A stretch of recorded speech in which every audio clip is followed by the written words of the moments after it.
ये कान खोल कर सुन ले कि अब की जंग छिड़ी तो सुन ले। 13 वर्ष की अल्पायु में अपने इस भाषण से चर्चा में आई साध्वी सरस्वती जी से अयोध्या समाचार के लिए पवन मिश्रा ने बात किया। आपको सुनाते हैं जेएनयू प्रकरण तथा ओवैसी के गले पे छुरी रखने पर भी भारत माता की जय ना बोलने वाले बयानों पर क्या प्रतिक्रिया दिया साध्वी सरस्वती जी ने। मैं तो ये मानती हूँ कि वो एक पाप की कोठरी है जिसमें बैठ कर के अनेक देशद्रोहियों को शरण दी जाती है।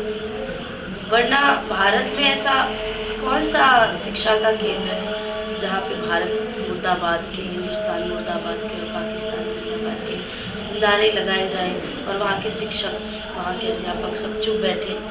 सबसे बड़ी शर्मसार हो रही है हमारा देश इन सब चीज़ों से।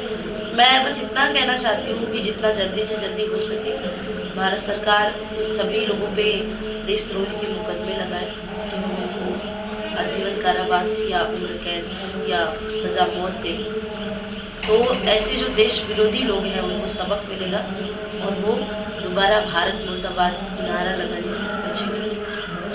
अभी ओवैसी ने एक बयान दिया है कि अगर हम कोई मेरे गले पे जो है छुरी भी रख दे तब भी मैं भारत माता की जय नहीं बोलूँगा। आपकी प्रतिक्रिया? मैं तो सोच रही हूँ कि मेरी प्रतिक्रिया तो आप बाद में लीजिए। माननीय नरेंद्र मोदी जी की प्रतिक्रिया पहले लेनी चाहिए आपको, क्योंकि जिस देश में वो रहता है, जिस देश में वो खाता है, जिस देश का पानी पीता है, तो कहता है कि भारत माता की जय नहीं बोलूँगा और भारत मुर्दाबाद के नारे लगवाता है। रामलला के ऊपर उसके भाई बड़े बुरे बुरे कटाक्ष वो बोलता है।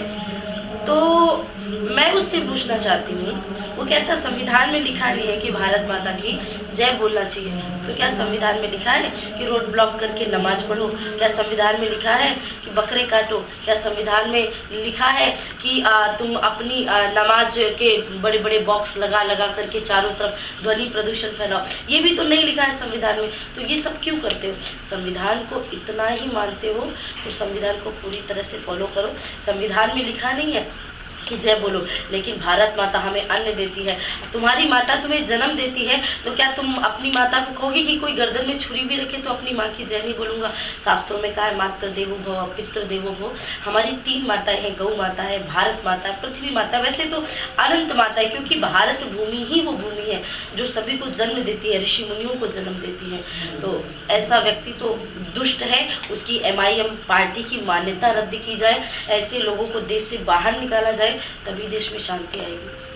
आप रामनगरी में आई हैं, अयोध्या मंदिर निर्माण के लिए संघर्ष कई आप लोगों ने मतलब आपके पहले कई साधु संतों ने किया है, यहाँ से क्या संदेश देना चाहेंगे मंदिर निर्माण के लिए? कल हमने पदयात्रा की, केवल मंदिर निर्माण के संकल्प से ही पदयात्रा की। मैंने सोचा नहीं था मेरा प्रयास इतना बड़ा हो जाएगा।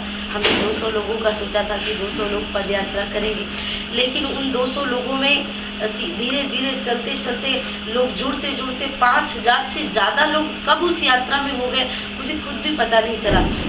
मैंने सोचा है कि इस संकल्प के द्वारा कल मैंने कनक बिहारी सरकार से प्रार्थना भी की कि मुझे शक्ति दीजिए, मैं आपके मंदिर निर्माण कार्य में अगर एक चींटी का भी, गिलहरी का भी काम योगदान कर सकूं तो मैं अपने आप को सौभाग्यशाली समझूंगी। अगर आप लोगों का सहयोग ऐसे ही रहा तो बहुत जल्दी हम एक बहुत विशाल रैली करेंगे। ये तो केवल झांकी थी, आगे हम दिखाना चाहते हैं लोगों को कि लाखों की भीड़, अयोध्या में पाँव रखने की भी जगह नहीं मिलेगी, तब भारत सरकार और तब ये दुश्मन क्या करेंगे हमारा। सुब्रमण्यम स्वामी का भी एक स्टेटमेंट आया था कि दिसंबर के लास्ट से अयोध्या में मंदिर निर्माण शुरू हो जाएगा, इस विषय में आपकी क्या प्रतिक्रिया है?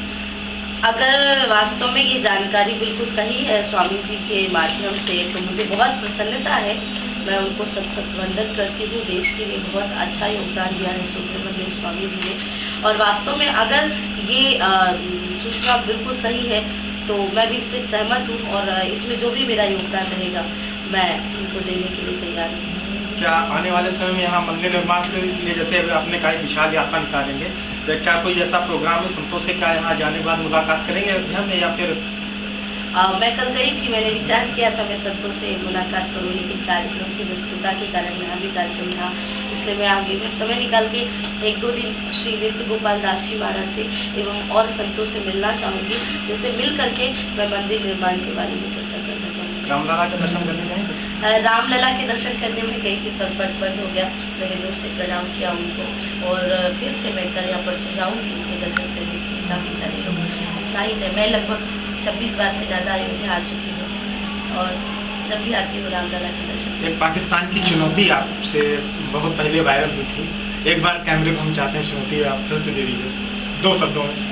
देखिए उसकी चुनौती का तो कोई विषय नहीं है, क्योंकि कभी इस समय थोड़ा सा मुद्दा चल रहा है पाकिस्तान को लेकर के, तो वही 2 शब्द खाली 2 पंक्तियों में।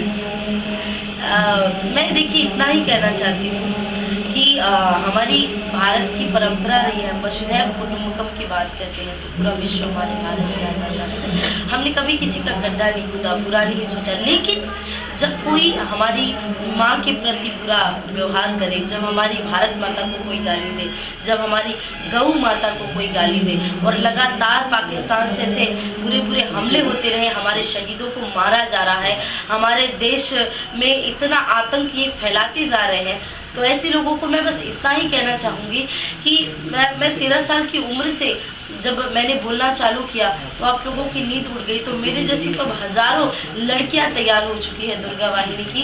पाकिस्तान अभी भी सुधर जाओ और ये जो ओवैसी बंधु है ये अभी भी सुधर जाए, वरना भारत की मातृशक्ति ने अगर काली का रूप धारण किया तो ये सारे दुष्टों का संहार निश्चित।